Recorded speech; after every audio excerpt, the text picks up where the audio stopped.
Meghan Markle has never been a member. I don't know if she's become a member now, but she had been working for Soho House since at least 2005. She arrived in London, full career, single girl, wasn't interested. Of course, she'd been coming to London since 2013, hunting for a man to marry. She wanted an Englishman. She was on a It was planned from the beginning. She denied being interested in the royal family, which she totally was. I know someone who knows the ex-husband who said she had a vision board with Prince Harry on it. Wasn't there some speculation that she was on Epstein's yacht at one point in time? There was like photos with her and Prince Andrew way back in the day when she was like in her early 20s. Something about this story doesn't sit right, and the deeper you look, the more complicated it starts to feel. She started on Suits and she befriended Jessica Mulroney. Her status changed. Didn't buy a membership. She was a working girl for Soho House. Meghan Markle calls it destiny, like everything just fell into place naturally.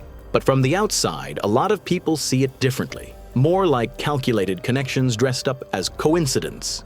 Because let's be real, most fairy tales don't begin with exclusive memberships and elite social circles. Marcus Anderson in Toronto. Sandra, have you noticed how he completely avoids looking at Meghan Markle when she's around him or when she was around him? Prince Harry believed he understood Meghan's past, or at least the version that was presented to him. That was until one image caught his attention. Not a headline photo, not something trending, but an older, slightly faded picture from years back. She was one of my Deal or No Deal girls that were, she was a caddy for all of my celebrities. In the end, nothing beats the truth, the real fact. A yacht scene, glowing sunlight, laughter in the air, champagne glasses raised. It looked harmless at first glance, but then there was one tiny detail sitting quietly in the corner. A navy blue canvas bag with the Soho House logo stamped on it. Now, to most people, that detail wouldn't mean anything. Just another luxury brand, another background prop. And I don't think he heard Meghan's voice. I think he heard his mother's voice. So when Meghan came along into the scene, I just thought, this is fascinating. How is this going to play out? But from Harry's perspective, it carried weight. Because Soho House isn't just a social club. It's a powerful network, a place where actors meet billionaires, influencers cross paths with politicians, and rising names get introduced to global elites. That one small detail suddenly made the picture feel a lot bigger.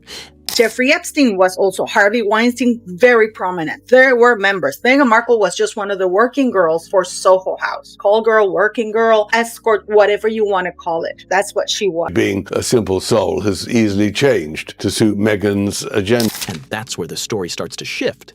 Because the version we all heard, it was simple.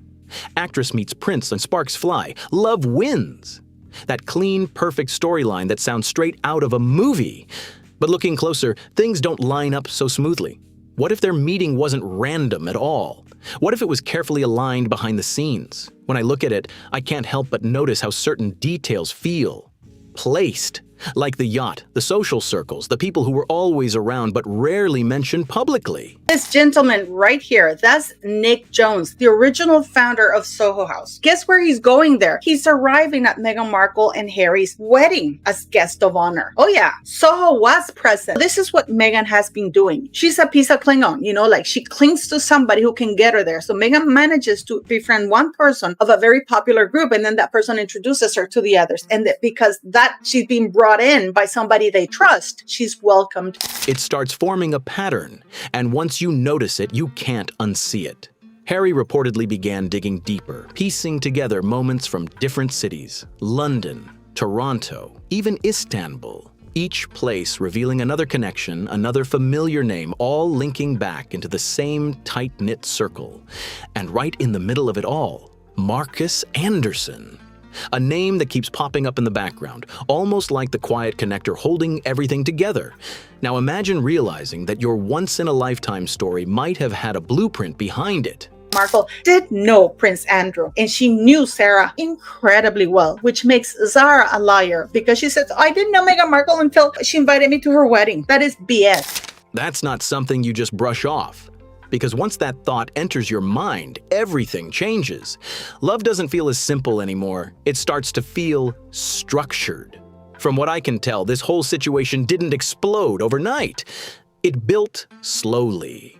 Late nights, quiet moments, going through old photos, archived posts, past interviews. Not looking for drama, but trying to understand the full picture. And sometimes, it's not the obvious details that stand out. It's the small ones hiding in plain sight that say the most. It wasn't just one photo that raised questions, it was the pattern that kept showing up again and again. The more you look, the harder it is to ignore. So this is way back in 2006. I wonder if Trevor ever knew about this. People can have double lives because look at these pictures could not be shown in the United States, all over North America, only in certain countries. And I don't think Trevor would even thought back then of going through a VPN and seeing where Meghan Markle is or what she's doing. Guest list to her wedding showed her real ambition was to be a star in California. In picture after picture, the same symbols appeared, a champagne glass marked with a familiar crest, an invitation with identical initials pressed into velvet. At first it feels like coincidence, but then it keeps happening. That name, Soho House International. To the public, it's just an upscale private club where celebrities go to unwind and avoid cameras. But when you look closer at London's elite circles, the reputation hits different. This isn't just a hangout spot, it's where connections are built behind closed doors. Where careers get shaped, reputations are polished, and introductions are anything but random. They're not poor. They just wanted to land a rich man and make easy money. And the worst part of it all is that Meghan Markle was already with Trevor Engelson there. She was already living with him. There was no need for her to be hustling this way. And right at the center of all this, Marcus Anderson. Now this is where things start getting interesting, because Marcus wasn't just someone Meghan bumped into once or twice. From what I can see, he'd been part of her world for years. I believe Jessica Mulroney was a member, along with her husband, of Soho House, not Meghan. That ridiculous story about how they first met, the whole thing was a tissue of inaccuracies. Always nearby, always connected. Some even describe him as her go-to person when it came to navigating high-level social spaces. When I piece it together, it feels like he wasn't just a friend, more like someone guiding the path, a quiet presence but a powerful one. Records, event listings, and archived posts all seem to point in the same direction. Marcus showing up again and again, linking Meghan to influential figures across Europe and North America. Meghan Markle only becomes prominent for Soho House, guys, after she starts being on Suits and she's introduced to Marcus Anderson. And then she gets more consistent and more prominent work, okay? Because then she could be in the presence of Marcus Anderson. And once you start noticing that, everything shifts. Because suddenly, those moments don't feel spontaneous anymore. The yacht doesn't feel random. The parties don't look accidental. Even the friendships start to feel aligned, like each step was leading somewhere specific. Now imagine seeing that from Harry's point of view. Going through these details late at night, connecting dots that weren't obvious before, that kind of realization doesn't come easy. Because the more pieces you find, the more the picture changes. Being brainwashed by these Hollywood people who think this is the way to make money and, in the end, destroy our monarchy to make their fortune. Truly believe that when he met Meghan, she whispered into his ear, a 36-year-old mature woman whispered into his ear, "Harry, you and I could change the world." What stands out even more is something I couldn't ignore. Some of the same names tied to Meghan's earlier social circles also appear connected to organizations and causes Harry was involved with. And that overlap? It doesn't feel simple. It starts to feel like a carefully built network. And here's where it gets even more intense. None of this was part of the public story. None of it was highlighted in interviews or palace statements. The version presented to the world was clean, emotional, almost cinematic. A prince tired of royal life meets an actress searching for something more. Two paths crossing by chance. That's the version people were given, packaged, polished, and easy to believe. A modern love story meant to inspire. But when you step back and really examine it, the layers underneath start to show. And once you see those layers, it becomes harder to look at the story the same way again. Every headline, every polished photo, every carefully lit interview push the same image. Meghan Markle as the symbol of change, the woman who made people believe in love all over again. It was smooth, emotional, and honestly hard not to buy into. The world saw a fresh kind of royal story, something modern, something different. But when you start looking past the glossy covers and those perfectly framed moments, the timeline begins to feel a little off. That famous blind date everyone talks about, it wasn't as random as it sounded. From what I can tell, the mutual friend who introduced Meghan and Harry wasn't just some casual connection. She was already part of Soho House London's inner circle. And that matters, because that same network had been quietly surrounding Meghan for years before she ever crossed paths with Harry. And here's where things get even more layered. Meghan wasn't new to these spaces. She had already been attending exclusive Soho gatherings, especially in Toronto. These weren't open events or casual meetups. These were high-level, invite-only circles, the kind of rooms where introductions carry weight and nothing really happens by accident. And guess who was closely involved in managing those environments? Marcus Anderson. Do you think your sister, Meghan Markle, has ruined Prince Harry? The answer is yes. I mean, every single interview, every single picture, every place they go, Meghan grabs him. Meghan controls him. Meghan tells him no. Meghan stands in front of him. She controls every single situation like she is the star. That name comes up again. The same person linked to guest lists, social circles, and key introductions. When I look at it, it's hard not to notice how everything seems connected. So now the question shifts. Was it really just a simple setup between two people, or something more organized behind the scenes? Because once you start connecting the dots, every coincidence starts to leave a trace. Every meeting has context. Every appearance has a setup.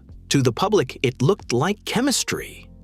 But inside those circles, it starts to look more like positioning.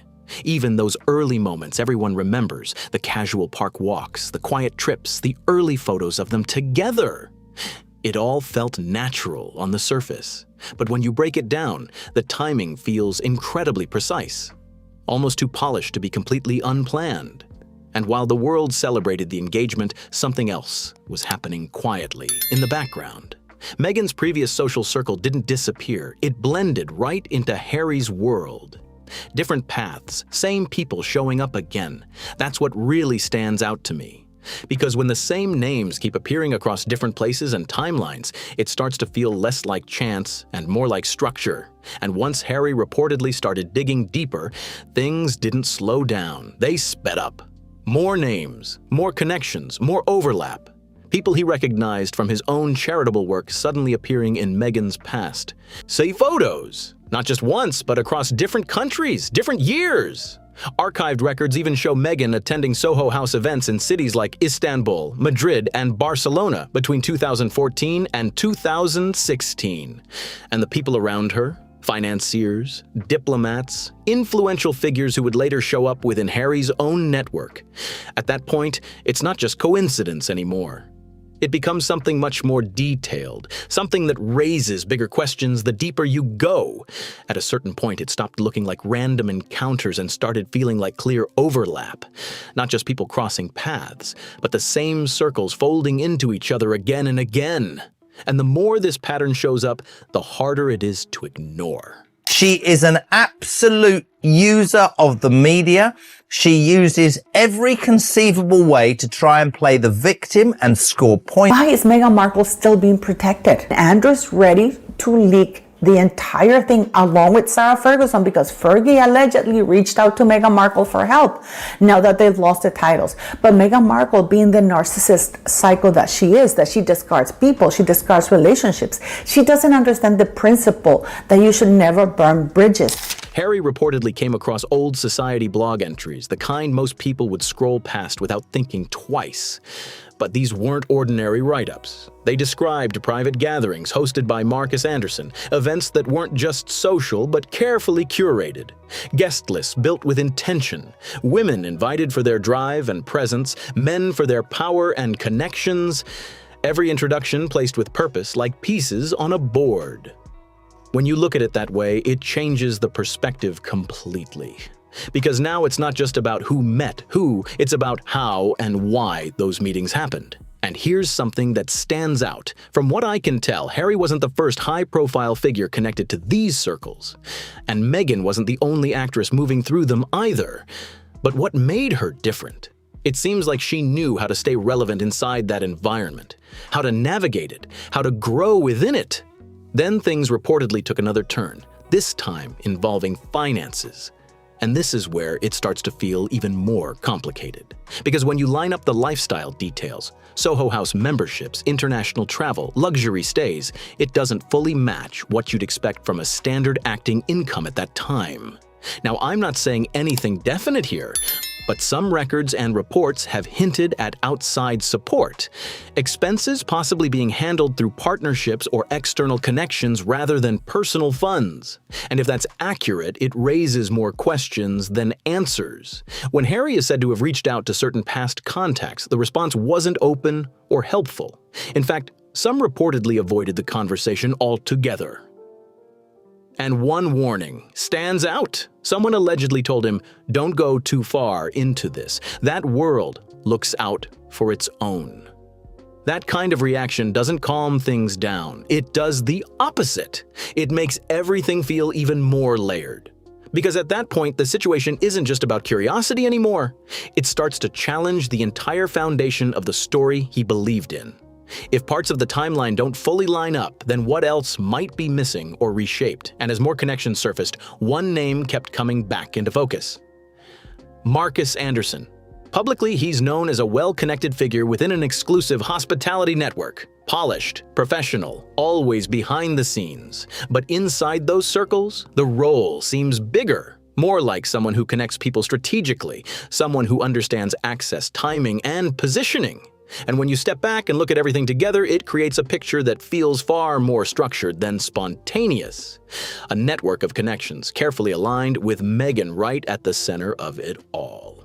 From Montecito, they are billionaires, they're superstars, and they don't like publicity. They live in Montecito to avoid photographers, and they believe that Harry and Meghan, with their pretty obvious courting pursuit of publicity, are spoiling the privacy of Montecito. The way insiders describe that circle, it doesn't sound casual at all. It's more like a training ground for ambitious women trying to move up. A place where you're introduced to the right rooms, guided on how to present yourself, how to speak, how to carry a conversation with powerful people. Everything sharpened until you can walk into elite spaces like you've always belonged there. And when I look at it from that angle, Harry wasn't just another chapter in Meghan's journey. He looked like the peak. The highest level you could reach within that kind of social climb. As more details reportedly came into view, things started to feel heavier, especially when Harry reviewed the wedding guest list. Because when you break it down, a large number of the people on Meghan's side weren't tied to her acting career at all. Instead, many of them were linked back to that same network: brand executives, club insiders, high-level social figures. That's when the whole event starts to feel different. What the world saw as a magical royal wedding suddenly looks more like a carefully organized gathering of influence. Almost like every seat in that room had a purpose. And then there's one moment that reportedly stayed with Harry more than anything else.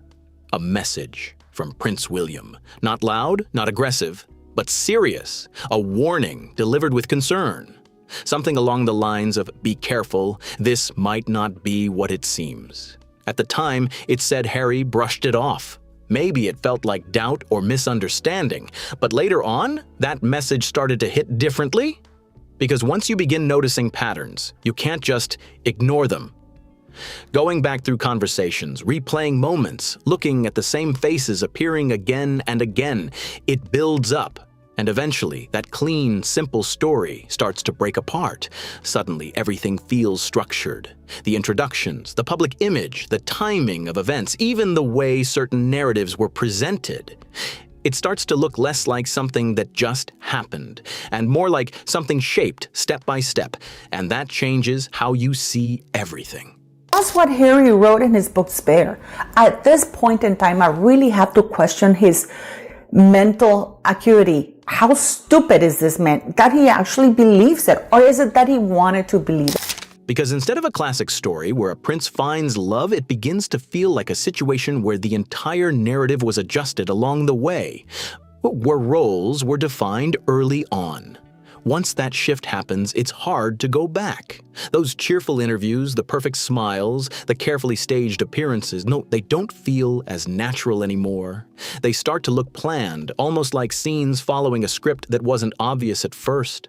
And inside their private world, the changes reportedly became even more noticeable.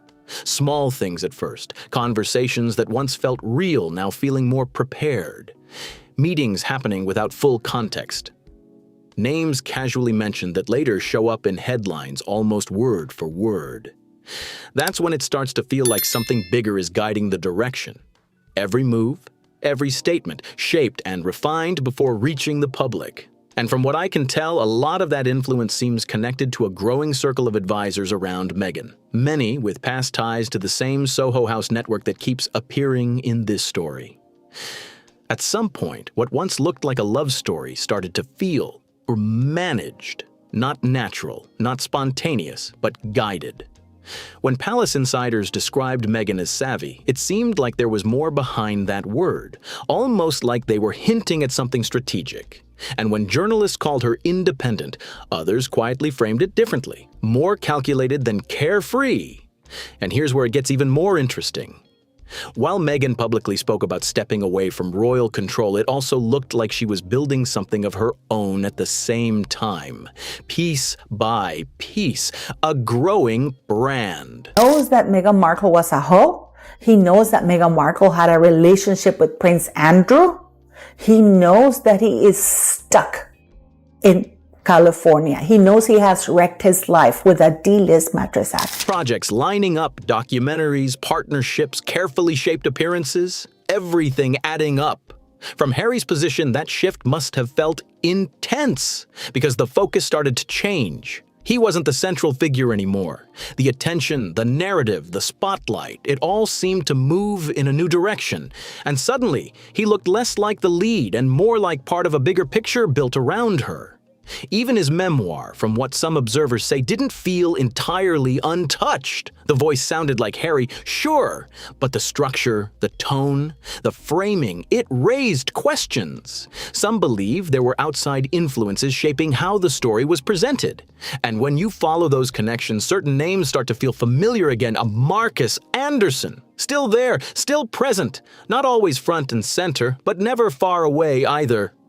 Appearing at key moments linked to introductions tied to behind-the-scenes movements, the same name, the same pattern continuing. By the time Harry may have realized how much things had shifted, it didn't look like a small change anymore. It looked complete, because what Meghan seemed to master wasn't something taught in royal life. It was something different. Control over the story itself. She didn't just step outside. The system, she built her own version of it, one based on visibility, influence, and timing. And that kind of power doesn't need tradition or titles, because sometimes power doesn't come from a crown. It comes from who controls the narrative. And when they stepped away from royal life, a lot of people expected quiet, privacy. Late Virginia Roberts wanted to call Meghan Markle as a witness, and she said it was exactly because Meghan Markle was a close past associate of Prince Andrew and would a slower pace away from attention. But that's not what happened, because silence was never really part of the plan. Instead, everything expanded. New PR teams, media strategists, image consultants. Not tied to palace rules, but experts in shaping public perception. People who understood how to build a modern public figure step by step. And when you look at the output, interviews, documentaries, major features, it doesn't feel random. It feels timed, like each release had a purpose, a response to something happening in the public space. When pressure increased, something new would drop. When questions started building, a fresh narrative would appear, not chaotic, controlled. And that's what stands out the most. Because this doesn't look like someone reacting, it looks like someone directing the entire flow from behind the scenes. As more details started coming out, even people close to major productions began speaking carefully about what they saw. Some insiders connected to Netflix reportedly admitted that early versions of the series didn't stay the same for long. After review sessions, things were adjusted. Scenes softened, wording shifted, certain moments reshaped. It wasn't just storytelling, it felt more like fine-tuning every detail. And when I look at that, it doesn't seem random. It feels intentional. Like the story wasn't just being told, it was being carefully guided into a specific direction. What really stands out is that one familiar thread never disappeared. The same type of advisors, the same communication strategies, and once again, links back to that Soho House circle. And yes, Marcus Anderson's name still seems to hover in the background, not loud, not public, but present. Quietly connected to the kind of people who influence how stories are shaped. The message itself also became clearer over time. The narrative consistently leaned into a specific image. Meghan as someone misunderstood. Meghan as someone forward-thinking. Woman who destroyed her in-laws' family, whose own family doesn't like her, whose the in-laws obviously don't like her, the public doesn't like her. She's stuck because she was an actress who became a real princess, who wants to be an actress again, but has to continue to pretend to be a real princess. Meghan as a voice for change. And while there's nothing wrong with building a public image, the consistency of that message is what catches attention. Even Harry's public tone reportedly started to shift. Earlier, his words carried a stronger edge, more direct, more emotional. But over time, it began to feel more measured, softer, more reflective, almost like the focus had changed direction. And that's where some observers introduce the idea of narrative inversion. It's basically when a story flips perspective. Scrutiny turns into sympathy. Ambition gets reframed as purpose. Strategy begins to look like survival. Now, I'm not saying that's exactly what happened, but when you line up the timing, the messaging, and the outcomes, you can see why people start thinking that way. By the time the camera stopped rolling, one thing seemed clear to a lot of viewers. This wasn't just about stepping away from royal structure. It looked like something new had been built in its place.